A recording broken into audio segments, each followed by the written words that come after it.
Hello again. I'm finally back with another video. Not for the lack of trying, this one just took me a bit longer than normal.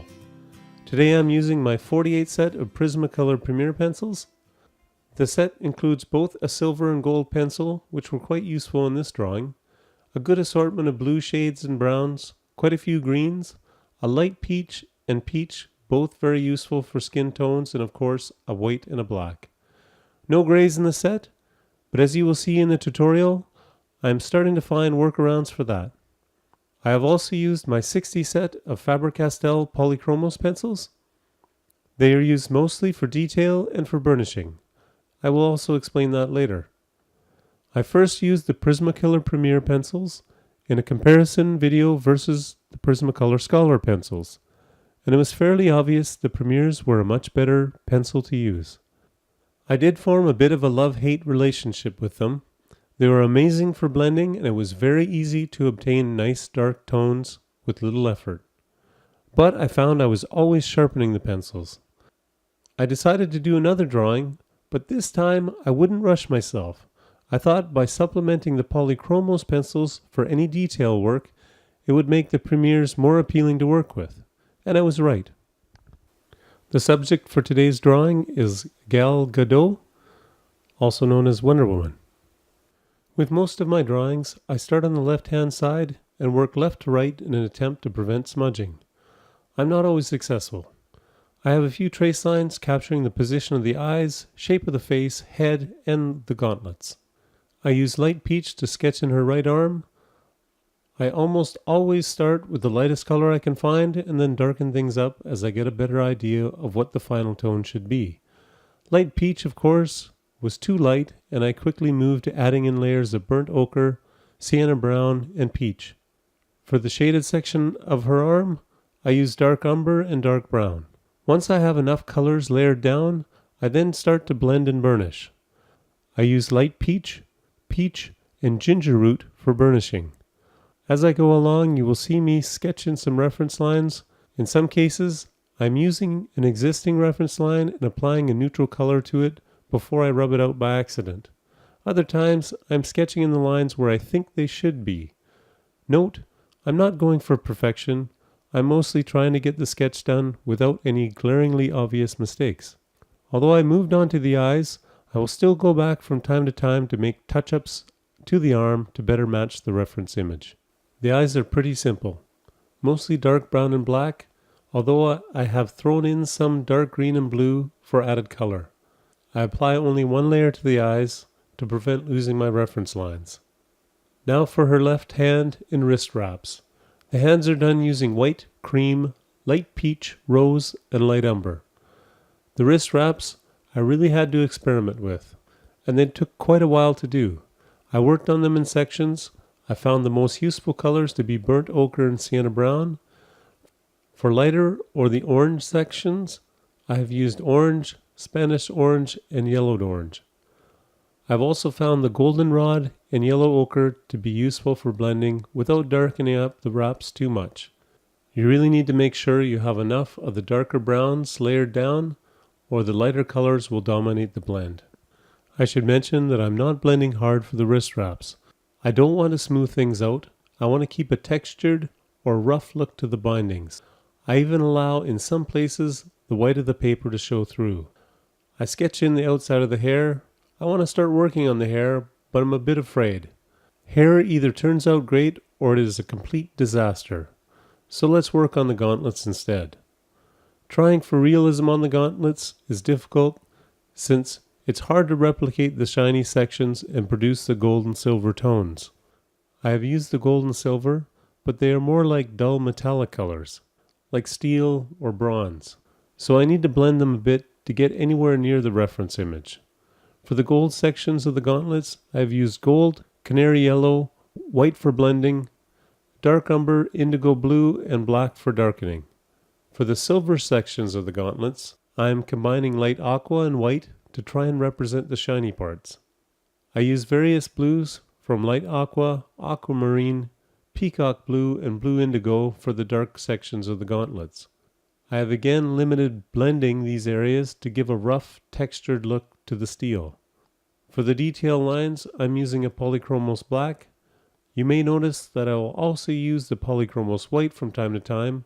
I find it works great for burnishing without really affecting the color. I now start to take a stab at the hair. But I quickly realize I need to sketch in the headband a bit because of the interaction between the headband and the hair. For the hair, the first steps are fairly simple. Layer down black. I'm using the reference image simply as a reference. I don't really have any trace lines for the hair. I try to replicate the wavy hair pattern and apply highlights where they are required. I find Prismacolor pencils are really good at getting some dark colors onto the paper, but because they are so soft, they don't fill the tooth well. So any areas where I want a really intense black, I lay down several layers of Prismacolor black, then go over it with a Polychromos black, essentially using the Polychromos pencil to burnish and fill in the tooth. I also use the Polychromos black for any details. For lighter sections of hair and areas that are reflecting light from various sources, I've used the metallic silver, the light aqua, aquamarine, and dark green. I've used the Prismacolor white for blending the colors together. Once that is completed, I go over sections with Polychromos pencils to fill in any details. I'm pretty happy with how the hair has turned out, at least this half of it. Now I need to work on the headband. The headband is very similar to the gold sections of the gauntlets. The colors include metallic gold, canary yellow, metallic silver, black, and aquamarine. I've also applied small amounts of dark umber and orange. Unlike the gauntlets, I've done a bit more blending on the headband using the Prismacolor white. With half the headband complete, I move down to the face. Here I jump around quite a bit from the eyes to the face to eyebrows. Again, I start with a layer of light peach on the face. Then I add in more of the eyebrows using dark brown. You may notice me using the lilac or Parma violet from time to time. Since the Premier 48 set contains no gray colors, I find the lilac does a good job of replacing the gray, especially when you're trying to darken or gray up a skin tone. You do have to be careful with it and use it sparingly though.